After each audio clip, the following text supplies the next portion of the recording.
Visarion by Gojimaru. Chapter 21, Tainted Snow. Erenyx clasped her hands, summoning Shiki. The serpent's scales shimmered with a deep purple hue, glinting ominously in the fractured light of the arena. Its massive form coiled and rose from the ground, releasing Nala from its mouth with a sickening wet thud. Arenix climbed atop the serpent with ease, her expression grim as Shiki lifted Loretta in its jaws and carried them across the battlefield. Once they were safely distanced, the serpent vanished, sinking back into the ground as though it had never existed. Loretta opened his mouth to speak, but Arenix raised a hand, silencing him. Her eyes darted toward the center of the arena. The air felt different now, heavy, charged. The melodic hum of Essentia grew louder, soothing, yet deeply chilling. A shiver ran down Erenyx's spine as her body instinctively tensed. Then, from above, a figure descended. Pale, fair skin, shoulder-length white hair that spiked wildly, yet wasn't unformal. He hummed a soft tune as he fell, a serene smile painted across his face. The sheer weight of his aura rooted everyone in place. It was as if the very air had turned to stone. At the center of the arena, another figure stood. A masked man with an iron grip around Agil's neck, his 4 fingers pressing into the flesh while his pointer hovered just shy of contact. Yet Agil's ever-present smile remained unbroken. "Ah, Virgo," Agil said casually, his tone betraying no fear. "How's the boy?" Virgo tilted his head slightly, his voice cold and clipped. "He's fine. But I don't have time for games. You know it's over for you if you so much as twitch." Agil chuckled, the sound almost carefree. "Yeah, I know." As their exchange unfolded, the descending man moved with an unsettling grace. His presence flickered like a mirage, appearing and disappearing across the arena with impossible speed. One moment, he was beside Sorin, gazing into his eyes with a laugh, their eyes clashing as his translucent eyes reflected Sorin right back at him. The next, he stood before Loretta and Erenyx. "Elysian," Virgo muttered, his voice cold. "You know better." Elysian's smile widened as he chuckled. "You're right," he admitted. "I don't want him on my arse, or Greyol for that matter." He turned his attention to Erenyx, locking eyes with her. Her breath hitched, her heart pounding painfully in her chest. Every instinct screamed at her to run, but her body refused to obey. The melodic hum of his Essentia grew faster, almost hypnotic, as his grin stretched unnaturally wide. Then, in an instant, he vanished, reappearing crouched in front of Sorin. The weight of his aura suddenly lifted, and the others found themselves able to move once more. Elysian's gaze lingered on Sorin.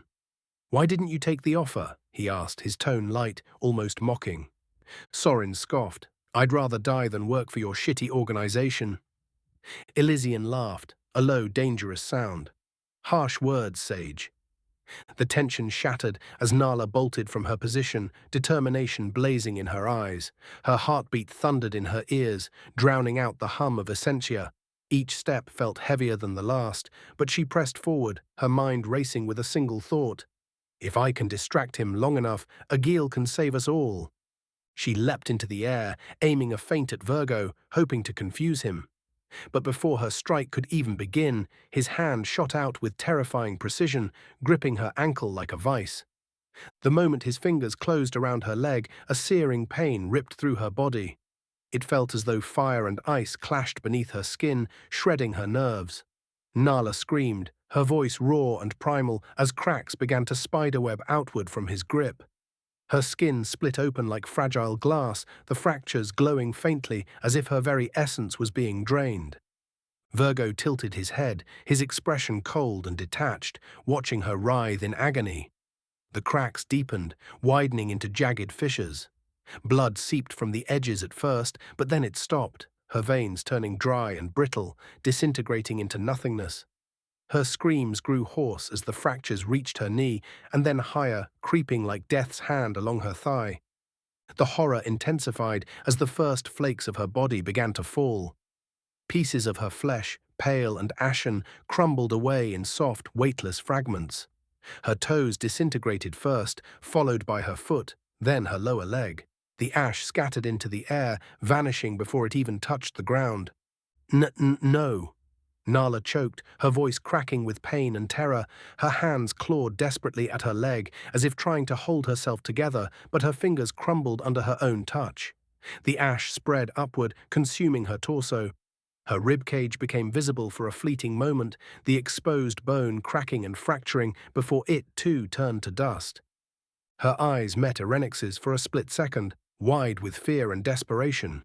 But there was no time to say anything, no chance to plead or fight. The cracks reached her chest, her neck, and finally her face. Her scream cut off mid-breath as her jaw fragmented, the sound reduced to a haunting rasp. Then, in an instant, she was gone. All that remained was a faint wisp of ash swirling in the wind, carried away like the remnants of a burnt-out flame. The arena fell silent. In a single fluid motion, Virgo lifted another finger from Agil's neck, and that was all it took. The air around them shifted, trembling under the sudden surge of raw power. Agil was gone in an instant, reappearing above Elysian with his fist cocked back. The vibrations around it growing so violent it seemed the very fabric of reality might shatter. The blow came down like judgment itself, slamming into Elysian's head and driving him into the arena floor with a deafening impact. The ground cracked and caved beneath him, fissures spiderwebbing outward as if the earth was screaming in protest.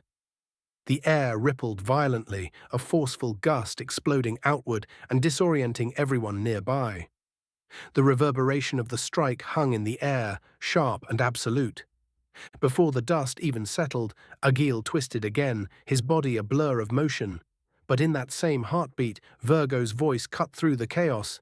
"Elysian, get your ass up and run. We can't fucking win." Virgo barely had time to move before Agil appeared in front of him, the playful smile gone. What remained was a cold, unyielding stare. Without hesitation, Agil launched a right hook straight toward Virgo's chest. Virgo tried to raise his guard, but the punch struck first. The impact was cataclysmic. The punch detonated with a sound like a thunderclap, a deafening crack that split the air itself. The shockwave rippled outward, distorting the space around it. The arena seemed to shrink under the weight of the blow, the atmosphere recoiling as though fearing Agil's wrath. Virgo's body shot backward, his breath stolen by the force of the strike. Just as he began to spiral out of control, Elysian appeared behind him, panic etched into his usually confident face. Catching Virgo mid-air, Elysian didn't waste a second. With a desperate glance toward Agil, he vanished, taking Virgo with him. Agil landed hard, dropping to one knee as his fist slammed into the ground, leaving a crater. His shoulders heaved with frustration, his head bowed, and his voice low with a mix of anger and regret. He punched the floor again, the tremor traveling outward like an aftershock. Erenyx collapsed to her knees, the shock of everything that had transpired etched into her wide eyes. Her breaths came in shallow gasps as she struggled to process what had just happened. Nearby, Loretta stood silent, his head hanging low, his thoughts unreadable. Agil pressed 2 fingers to his temple and spoke into the comms with a cold, commanding tone. "Get Ajmail down here immediately. We've lost one of the participants." A pause. He listened to the voice on the other end before responding sharply. "Yes, get Radar down here too. Have him patrol the area. I won't let another one of those circle bastards infiltrate this place again." He clenched his jaw, the muscles in his face tightening as he gritted his teeth. The anger and disappointment were written clearly across his face. He had never allowed anyone to die under his watch. Not even during his years as a war commander. The embodiment of strength, they had called him back then. Allies knew that if they stood within his sight, they had nothing to fear. But enemies? For them, it was simple. Run on sight. A radiant beam of light struck the ground next to Agil, its glow dissipating to reveal a tall man kneeling before him. His dark skin glistened faintly in the light, and his buzz-cut hair highlighted the solemnity in his sorrowful expression. The golden mechanical left arm he bore shimmered as he moved. "Stand, Ajmail," Agil said, his tone steady yet carrying a trace of hesitation.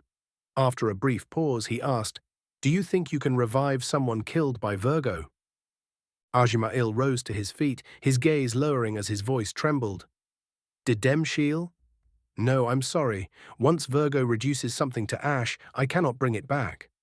His shoulders sagged under the weight of his words, shame evident in his demeanor.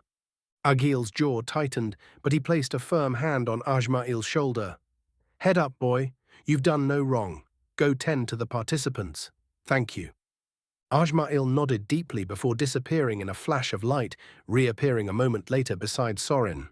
Crouching, he spoke softly. Are you hurt, Sage? Sorin shook his head, his tone calm but distant. No, Aj. I'm just fine. Ajmail studied him briefly, his golden arm flexing slightly before he nodded. And where is Rayehan? Sorin's lips curled into a faint smile, pride flickering in his otherwise weary eyes. Eliminated by Kaku. But he won that fight, and greatly so. Ajmail acknowledged the words with a respectful nod, then vanished again in another brilliant column of light. This time he reappeared in front of Loretta and Erenyx. Are you two hurt at all? He asked gently, his golden arm extending slightly as if ready to heal. Erenyx inspected her body, flexing her muscles and rolling her shoulders before shaking her head. No, she replied curtly. Ajmail then turned to Loretta, who simply muttered, I'm fine. Agil's voice cut through the moment, firm yet laced with urgency. Quickly now, go assist Radar.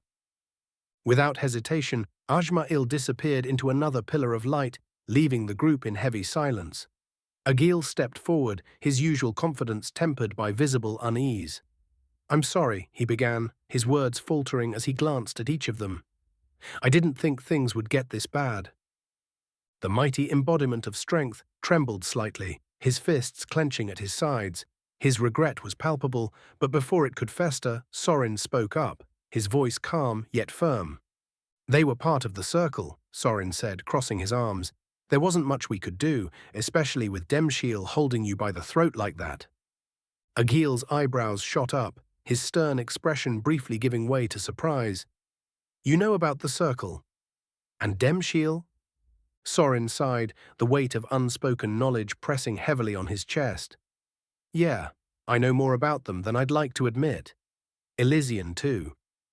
Agil's laughter broke the tension, though it carried a hint of bitterness. His usual demeanor returned, though it felt like a mask. I'll have one of my court angels question you about that. If you're fine with it, of course. Sorin gave a single nod of assent, and Agil pressed 2 fingers to his temple. Yeah, he said, speaking to someone through a communication device. Ask around if Yagura is free. I need him to question someone for me. He paused, listening to the response before turning his attention back to Erenyx and Loretta. And you two are absolutely sure you're okay? They both nodded again, but Agil wasn't satisfied. I'll still have Ajmail look you over once he returns. As he spoke, he put his hands behind his head and began walking away, his posture seemingly relaxed. Yet the weight of failure hung over him like a storm cloud. As one of the 4 pillars of the world, he knew the cost of showing weakness. To falter was to invite doubt, and doubt could fracture the fragile peace they fought to maintain. Behind his composed facade, Agil's mind seethed with anger and regret, but he knew better than to let it show. For now, strength was his only armor. Far from the chaos of the arena, Rahdar roamed the outskirts of the clan of Sito's lands, his spear slung lazily over his shoulder as he chewed on a piece of gum, each step heavy with boredom. The air crackled faintly with static as his irritation seeped into his essentia. Damn Yagura, he muttered, spitting out the gum and grinding it under his boot. Always dumping his crap on me. Guy's like a ghost, but I'm the one stuck cleaning up his mess. He stopped, his instincts flaring. Ahead, a figure staggered in the dim light, clutching at the air as if begging for salvation. Radar's sharp eyes caught the essence of decay weaving through the man's flesh, reducing him to ashen fragments that scattered on the wind. Feet away, standing still and silent like a reaper at work, was Virgo. Radar gritted his teeth, his grip on the low end of his spear tightening. Thunder rumbled faintly as arcs of lightning danced along the weapon's edge, but he didn't dare move. He knew better. Virgo's presence was suffocating, and Radar had no interest in becoming his next victim. Instead, he waited, His body tensed like a coiled spring until the man was no more than tainted snow and Virgo's ominous signature faded from the area. "Bastard," Radar muttered under his breath as he approached the spot where the man had fallen. Among the ashes, something glinted, a folded letter, untouched by decay. He crouched, touching his temple with 2 fingers. "Aye, boss," he said, his tone uncharacteristically serious. "I found something, and Ajmail might want to hurry his ass over here. Feels like I've got a target painted on my back." The response came swiftly, and before Rahdar could say another word, a pillar of golden light shot down next to him, illuminating the darkened landscape. From it stepped Ajmail, his towering frame and gleaming mechanical arm imposing despite the sorrowful look eternally etched into his face. "Rahdar," Ajmail said softly, his voice almost trembling. "What is it?" Rahdar gestured to the letter, his expression grim. "This little souvenir's from Demshiel. I don't trust it.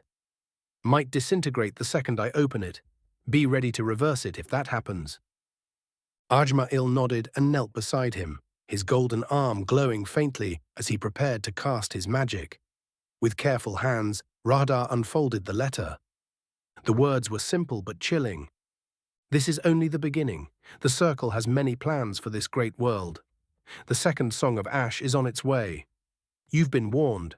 As Rahdar finished reading, the paper began to crumble, darkening into ash as if consumed by its own malevolence. Ajmail's golden arm pulsed with radiant light, the ash freezing mid-air and reversing its decay. The letter reformed, its ominous words preserved. Rahdar handed it off with a scowl. "Boss should have just let us guard the damn tournament," Rahdar muttered, rubbing his temple. "He's so damn stubborn sometimes."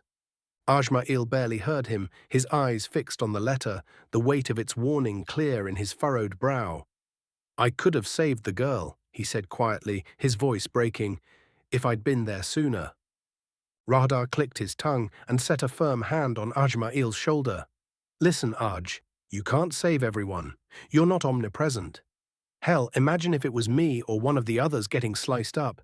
You'd need to be there for us too." Ajmail didn't look up, but Rahdar pressed on. "If you want to blame someone, blame the sage." Ajmail tilted his head, confused. "Sorin?" Rahdar snorted, his grip on the spear tightening. "You know how that bastard's powers work better than anyone. He could have done something, anything, to change the course of that fight. But he didn't. Maybe the girl wasn't supposed to die, but someone was. He wanted it to happen." Ajmail stared at him, the light in his mechanical arm dimming slightly as his face twisted with doubt and distress. "You really think he'd—" "I don't think," Rahdar interrupted, standing and planting the butt of his spear into the ground. "I know. That's the kind of guy he is." Ajmail didn't respond. Instead, he placed his glowing hand on Rahdar's shoulder, engulfing them both in a pillar of light. As they vanished, Ajmail's face remained clouded with unease. The thought of Sorin betraying them gnawed at him, and though he didn't want to believe it, Rahdar's words lingered.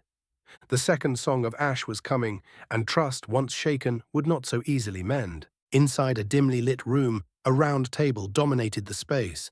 2 chairs sat empty, while Agil presided at the head of the table, his face, usually composed, twisted with unrestrained fury. Ajmail and Rahdar sat across from him in silence. Rahdar, visibly nervous, avoided eye contact as sweat traced lines down his face. To see Agil enraged like this was almost unheard of. The room stayed eerily silent until the door creaked open. A man entered, light brown skin, serrated shark-like teeth glinting in the dim light, his left eye shut and scarred. Gills flared faintly on each side of his neck as he exhaled. This was Yagura Mikochi. Yagura scratched his head as he strolled to his seat, dropping into it with a careless thud. He propped his feet on the table and set down a massive bandage-wrapped curved blade beside him. "Yagura!" Agil's voice was ice, stern and cutting. The casual grin on Yagura's face faltered.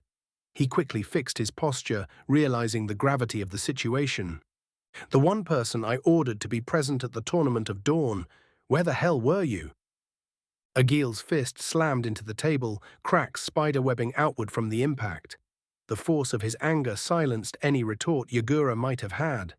Instead, Yagura's gaze dropped to his sword, his bravado deflating. Agil's eyes narrowed, his words laced with disdain.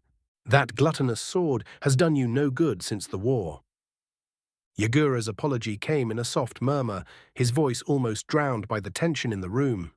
Agil exhaled heavily, steadying himself before continuing. If something like this happens again, I swear Amaware and I will personally take care of those circle bastards. I'll split this damn planet in two, if that's what it takes to get rid of them. The mention of Agil's weapon, Amaware, the Heaven Splitter, sent a shiver through the room. Forged by the legendary blacksmith of myth, the blade was a thing of awe and terror. In the hands of the right wielder, its power could cleave the heavens themselves. Agil rarely spoke of it, let alone threatened to use it. The gravity of his words was not lost on anyone present. I want each and every one of you to slaughter every fucking circle member you come across, Agil growled, his tone leaving no room for argument. Spare none. As he finished, the air itself seemed to respond. A pillar of light engulfed Ajmail, whisking him away in an instant. Radar vanished next, a crackling storm of lightning marking his departure. Yagura lingered for a moment longer, his usual bravado absent. Then, with a ripple of unnatural movement, he sank into the floor, leaving behind only a small puddle of water in his wake. Agil sat alone now, his clenched fists trembling as the cracks on the table spread further. The room, heavy with unspoken fury and the weight of his resolve, plunged back into silence. Agil sat in silence for a few moments. Then Agil placed his phone on the table, his fingers lingering over the screen before pressing the call button. He was dialing a number he swore he'd never use again. The line rang twice before a voice answered, rough and condescending, each word dripping with mockery. Aggie, to what do I owe the pleasure? Agil's jaw tightened at the familiar tone. He could almost see the smirk tugging at the man's lips. Cut the shit, Greyol, Agil growled. Do you understand the Dan? Greyol Ra interrupted, his voice sharp enough to slice through steel. I know you put my son in danger. If this were any other man on the planet, I'd have your damn head. Agil's hand clenched into a fist, but he forced himself to remain composed. He opened his mouth to apologize, but Greyol's voice came through again, cold and unyielding. Keep him in your territory. I'll send one of my own angels to retrieve him. Agil exhaled heavily, the weight of the conversation pressing down on him. Understood, he muttered, his voice low but steady. The call ended with a sharp click, leaving Agil alone in the room. He stared at the phone for a moment, then placed it back on the table with deliberate care. Chapter 22.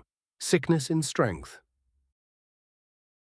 The air in the room was thick with tension, but Loretta Ra was the first to break the silence. Commander Sito, it's been some time, has it not? His voice was firm, laced with the kind of authority that wasn't meant to intimidate, but to ensure he did not appear weak before such a figure. Agil Sito merely chuckled. Calm yourself, boy. If I wanted a fight, you'd know it. The commander turned his chair away from Loretta, facing the large oil painting that hung against the far wall. The image depicted a younger Agil, clad in pure black armor, his divine weapon, Amaware, stamped into the ground beside him, his helmet removed to reveal his weathered face. The eternal dragon of the East, the embodiment of strength, Agil had been called many names, and each one carried the weight of his legend. His reputation was worldwide. The first Song of Ash, the war that shaped the world, made him feared by all, even his own people.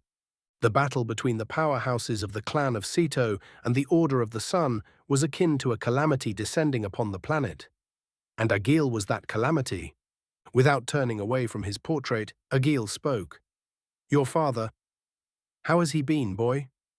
Loretta's fingers twitched slightly, but he masked it well. I can't understand his condition. One day he's barely able to move, and the next he's brimming with untouchable power. But recently, I don't know. I haven't seen him in maybe a month or two. Agil sighed, finally tearing his gaze away from the painting. The man still hasn't told you. What a father. His voice was thick with something unreadable, pity perhaps, or disappointment. You'll understand eventually. Then you'll also understand why he is the immortal dragon of the West. He and I are more alike than he'd like to admit. Loretta pulled out a chair, finally allowing himself to sit in the heavy atmosphere. The two opposing forces of the world. What makes you two so different from everyone else? Agil's gaze sharpened, intrigued by the question, or perhaps by the fact that Loretta had asked it at all. Tell me, boy, are you interested in strength? Loretta took a moment to think. His posture relaxed, sinking into the chair slightly. I just want to live. If strength comes to me on that path, I won't reject it. Agil's smile was wide, bright. Then, if you were in the place of me or him, you'd be the eternal dragon, the exact opposite of your father. Seeking strength, taking it whenever it appears. That strength is his sickness. Loretta frowned. So, is he physically sick? Though there was a lingering resentment toward his father, concern was still there, buried beneath it all. Agil shook his head with a short chuckle. No, no, no, far from it. He's as healthy as one can be, he just can't handle it. The commander leaned forward, elbows resting against the desk, as he studied Loretta's expression. I'm getting old, you see. One day only the immortal dragon will remain. But not for long, of course, because a title can be passed. My essence, my strength, it can all be passed. Loretta's brow furrowed slightly. I'm sorry to interrupt, Commander, but what exactly are you getting at? His words carried no hesitation. It wasn't a question, but a request for Agil to hurry to the point. Agil sighed, leaning back into his chair. Oh, nothing. Just the ramblings of an old man. Before Loretta could press him further, Agil continued. There's someone I want you to meet. Speaking with him may benefit you. The son of the sea, the second Mikochi, Yagura Mikochi. He's waiting outside this room. Take some time to get to know him. Loretta nodded and stood, his gaze lingering on Agil for a moment before he left. The commander slumped into his chair with a deep breath, muttering softly to himself. I hope that boy can help him. As Loretta stepped outside, a figure of similar height stood before him. A curved, bandaged weapon was brandished against his shoulder in an instant. What the hell is in those shackles? Though the blade was wrapped, though it merely pressed against him, it felt as if the weapon's aura was tearing through his very being, eating him alive. Sweat gathered at Loretta's brow as he inhaled sharply. In the medical bay, Kaku awoke with a start. His breath was ragged, his body tense as his eyes darted around the dimly lit room. Slowly, reality settled in. He was alone. He lost. Not only had he failed to defeat Sorin, but he had also lost to Rai. A bitter taste filled his mouth as he stared down at his palms, his fingers trembling before he clenched them into fists. His jaw tightened, teeth grinding together in frustration. Am I really this weak? Then a sound. A familiar tune being whistled down the hall, accompanied by slow, deliberate footsteps. Kaku's body stiffened. His trembling worsened, but now it wasn't from defeat. It was fury. Why the hell is he here? Elysian Rue appeared at the doorway, his usual cocky smirk plastered across his perfect face. He leaned lazily against the frame, arms crossed. My dearest brother, how can you be so weak? Kaku's hands clenched even tighter. Shut your mouth, he spat. Elysian feigned fear, chuckling as he pushed off the doorframe and took a step closer. Why the hostility, brother? You know father would never approve. Kaku's body tensed further, his vision blurred with anger. You're nothing like father. Elysian's smirk only widened. And you are. Dream on. His gaze sharpened, cold and cutting. You're weak.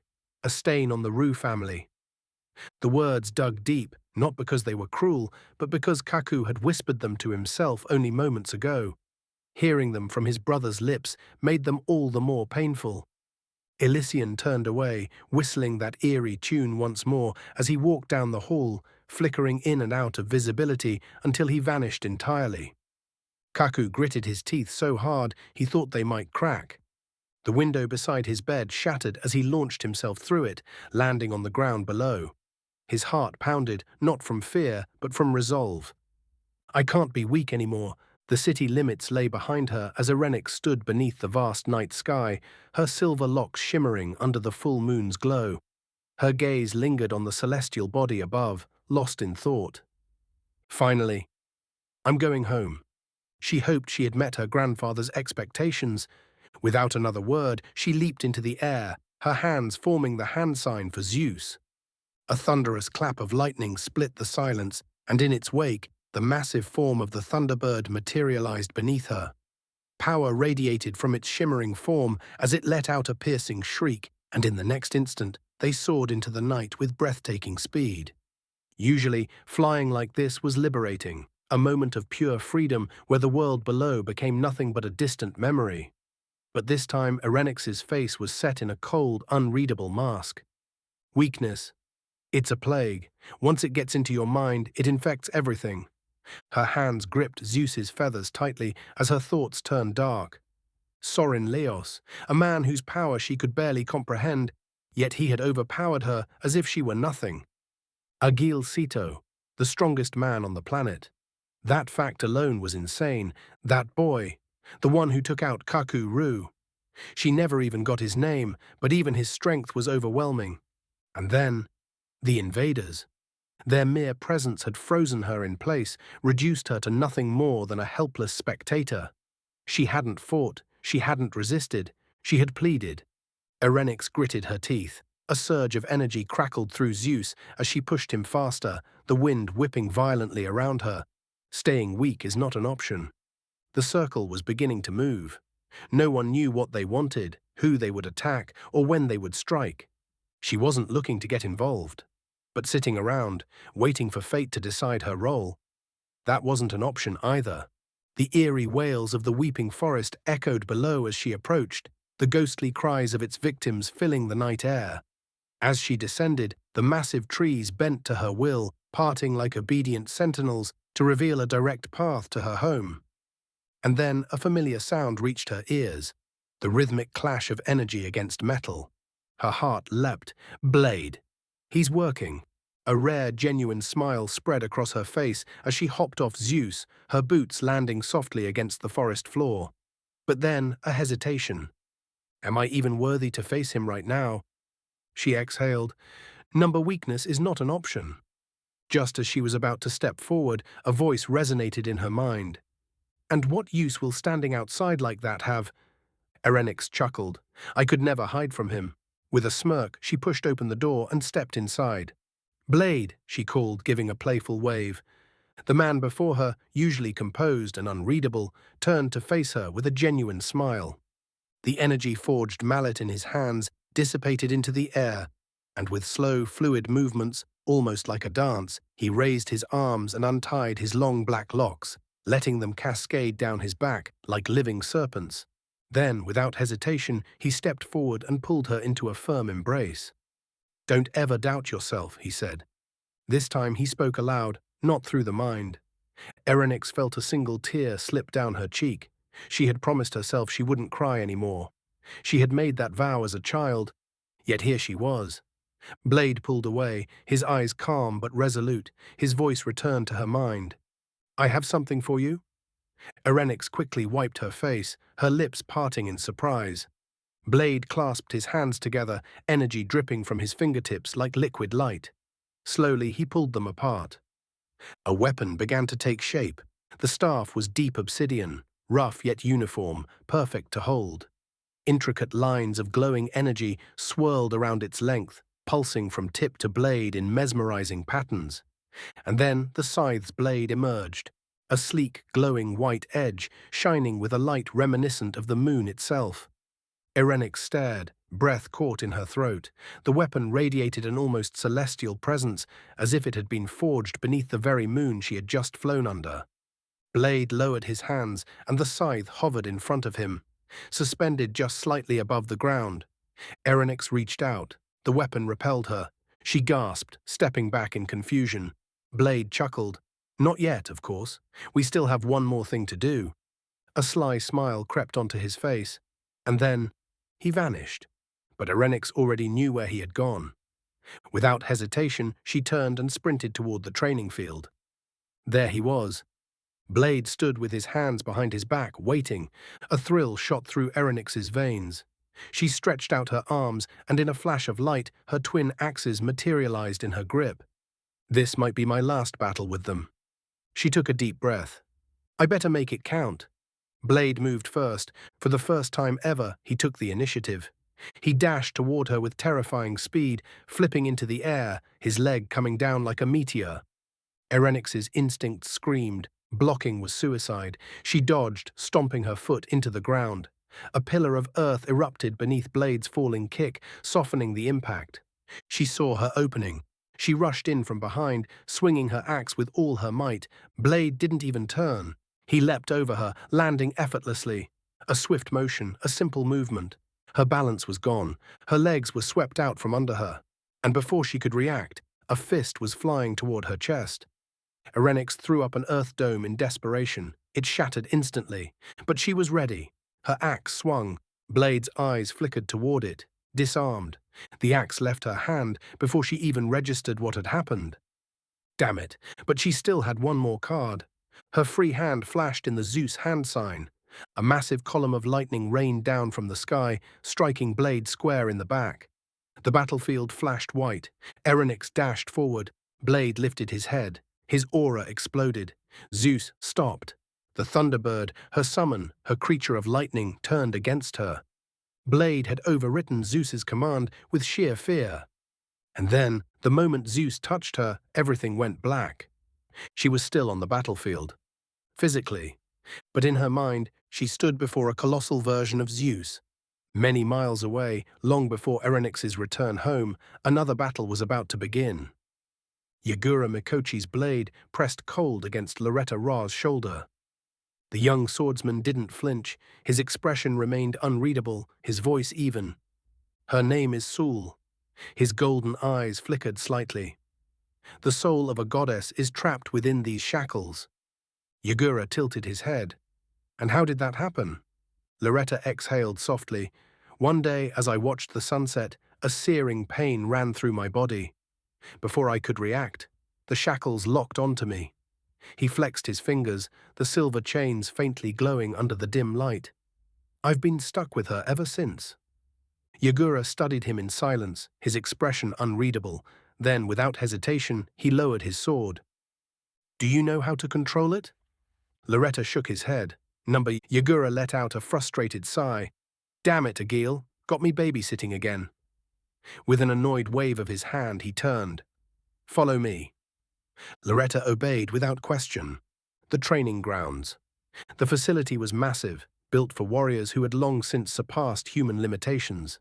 The stone arena at its center stretched endlessly, its surface scarred with deep gashes and scorch marks, a testament to countless battles fought within its walls. Yagura strode forward, gripping the bandaged weapon strapped to his back. Without warning, he hurled it into the arena. The curved blade plunged into the stone like butter. A pulse of pure malice rippled outward. Loretta narrowed his eyes. That wasn't just a weapon. It was alive. Yagura exhaled sharply, cracking his neck as he turned to face him. Are you strong? Loretta blinked. Then a small smirk curled at the edge of his lips. Sometimes. Chich. Yagura scoffed. Not good enough. His fingers unwrapped the bandages around the hilt, revealing the jagged, sinister form of the scimitar beneath. As he muttered under his breath, an invisible force rippled through the air. Gate of opening, open. At once, his aura exploded outward, lashing at the ground like the tentacles of a beast. The pressure was immense, heavy enough to crush weaker warriors on the spot. Yagura brandished the scimitar toward the sky. This is the devil's fin. His grip tightened. He loves to feast on powerful energy. His eyes gleamed with lethal intent. Don't hold back. Crack. A single slash tore through the air. A deep cavern split open beneath the weight of his attack. Or you'll die. Loretta didn't hesitate. His own blade ignited in his grasp, flames coiling around the steel like a living entity. This fight starts now. With a burst of speed, he launched forward, leaping high into the air. He raised his sword overhead, his strongest opening technique. Heaven and earth. Yagura's expression didn't change. As Loretta came crashing down, Yagura simply lifted his blade.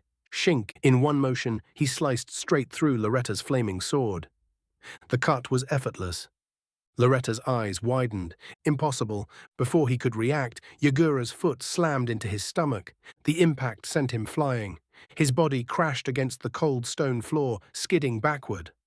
Loretta gritted his teeth, forcing himself upright. "Are you stupid?" Yagura snapped, stepping forward. "Use your cursed power, unless you want to die." Loretta clutched his ribs, struggling to breathe. I can't control it." "Chah!" Yagura clicked his tongue, his grip on Devil's Fin loosening. With an effortless flick, he tossed the scimitar into the air. "That's why I'm here." Then he moved. Loretta braced for an incoming punch, but it never came. Instead, a brutal knee slammed into his ribs. The force lifted him off the ground before he crumpled forward, coughing violently. Yagura stood over him, his expression cold and unimpressed. Pathetic. A second later, his foot crashed into Loretta's chest, sending him skidding across the floor once more. A moment of choice. Loretta's mind spun. This wasn't just a fight. Yagura was forcing him to make a choice. Let Saul take control. The thought made his stomach churn. Was it safe? Would he still be himself if he gave in? Would she consume him? His breath was ragged, his fingers dug into the dirt. His heart pounded, not from fear, but from something deeper, something waiting to be unleashed. Commander Agil wouldn't have left him here unless Yagura could handle it. Right? Loretta exhaled, and then the shackles burned. A volcanic eruption of power burst from his body. His jet-black locks writhed to life, twisting, flickering like the embers of an eternal flame. Yagura's grin widened. Finally. Above them, Devil's Fin descended from the air. Yagura snatched it from the sky, his grip firm and eager. Loretta looked down at his own weapon. The fire had changed. His sword was more condensed, more stable, more his. Yagura's voice was filled with anticipation. "This is what I wanted." He surged forward, swinging Devil's Fin in a wide arc, and as the blade carved through the air, it made a sound. Laughter, a sword that laughed. Loretta stood firm, his grip tightened, his gaze locked. With a smooth, elegant motion, he swung his blade upwards to meet Yagura's. Heaven! In the present time, Erenyx stood frozen, staring into the burning golden eyes of Zeus. His massive wings beat against the void-like space around them, each movement sending shockwaves through her very soul. The static in the air made her skin prickle, and when he finally spoke, his voice cracked like an unrelenting storm. "You impudent child! When will you learn your limits?" His words struck like venom, seeping into her mind, exactly the opposite of what she needed to hear. Erenyx's fists clenched. She fought to keep her voice steady. "I need your power. Please, Zeus." The towering thunderbird scoffed, his laugh a jagged streak of lightning splitting the darkness. "You beg for my power while using a false name." His golden eyes narrowed. "Call me by my name." The force of his final words came with a thunderous flap of his wings, the sheer power launching her backward. The void shattered and reality came rushing back. Erenyx slammed into the ground, skidding across the field, blood dripping from the corner of her lip. She wiped it away with the back of her hand, her breath ragged. "I don't need you." A fierce energy ignited within her, like wildfire consuming dry earth. Her entire arm became engulfed in raging violet essentia, crackling like a storm desperate to break free. With a feral roar, she charged.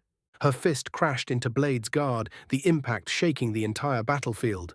She screamed, pouring more power into the strike, her energy surging violently. Blade's stance wavered just for an instant. That was all she needed. Her figure disappeared. Blade's eyes flickered. A devastating blow struck him from behind. Or so she thought, his form vanished like a mirage. Erenyx's heart pounded as she scanned the field. Where? And then she saw him, standing in the center of the battlefield, holding the scythe. Her breath was jagged as she walked toward him. Her body ached, but she kept moving. Blade's expression was calm, his smile barely noticeable as she approached. "Her name is Lalin," he said simply, his tone softer than before. "Treat it well." Erenyx reached for the scythe staff. Pain. A sudden jolt of electricity shot through her, dropping her to her knees, and then Zeus's voice echoed within her mind. "Call me by my name." She gasped, her hands trembling. Is Zeus not his real name? She looked up at Blade, seeking answers. He only shook his head. "Ask him yourself." Before she could react, the world shifted again. Back into the storm, the void enveloped her once more, and standing before her in all his terrifying majesty was the beast himself. Lightning roared through his jet-black feathers, coursing through his body like pulsing veins of power. His long tail lashed through the air, each whip of it leaving a thunderous echo. But the most striking change. Upon his head sat two jagged, cracked horns.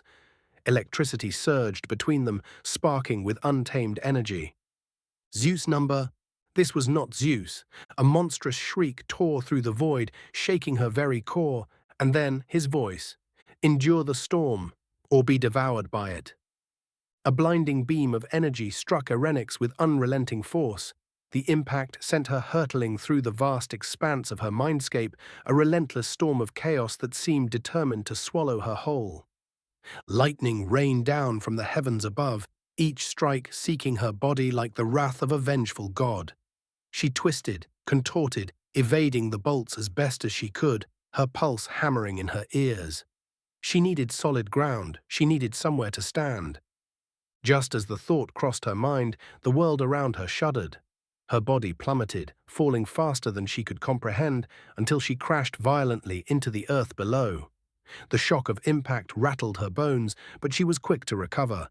Erenyx sprang to her feet, gasping for air as her mind raced. She had to find a way to survive this. She stomped her foot into the ground. The earth rippled, obeying her command, and a large slope of earth shot up, wrapping around her like a shield. But the shield shattered instantly under the force of another bolt of lightning, leaving nothing but rubble in its wake. Her eyes widened. Panic flared within her chest. She had no time to think, no time to plan. She needed to keep moving. She ran, her footfalls echoing in the storm as her mind scattered. She tripped, her legs betraying her as she stumbled. Focus, she told herself. She couldn't afford to be uncoordinated. If she let panic take over, she'd die here. She took a deep breath, centering herself. Erenyx knew her strengths. She was gifted, capable of wielding the basic elements without much effort, and even some of the more advanced ones, like lightning. But lightning was wild, unpredictable, uncontrollable. A massive bolt of lightning split the sky, hurling itself toward her like a spear from the gods. Her heart pounded in her chest. This was it. She didn't hesitate. With a scream of defiance, Erenyx thrust her hands forward, pulling every ounce of energy from deep within her. Sparks danced along her skin as searing heat enveloped her body, scorching her flesh. But she refused to falter. With every bit of strength she had, she seized the bolt, grasping it, pulling it into her control. The wild storm raged, but she bent it to her will. In one explosive motion, she hurled the lightning back into the heavens. The air hummed with the raw force of the strike as it vanished into the sky, dissipating like a broken dream. But the cost was immense. Erenyx dropped to her knees, her body shaking. Her breath came in violent gasps, her chest heaving. Nausea overwhelmed her as she doubled over, throwing up violently. She had never expended so much energy before, especially not in the form of lightning. Her body burned with unrelenting pain, the aftershocks of the power leaving her charred and weakened. She collapsed onto her back, staring up at the sky with ragged breath. Her hands were blackened, the steam rising from them like the remnants of a storm. But even as the storm raged around her, something swelled within her chest. She let out a victorious scream, not at the storm, not at the heavens, but at Zeus. She had done it. She had taken control. It had been there all along, the answer, the power. She couldn't control Zeus, not as he was. But now, Zeus's form descended upon her, his presence overwhelming.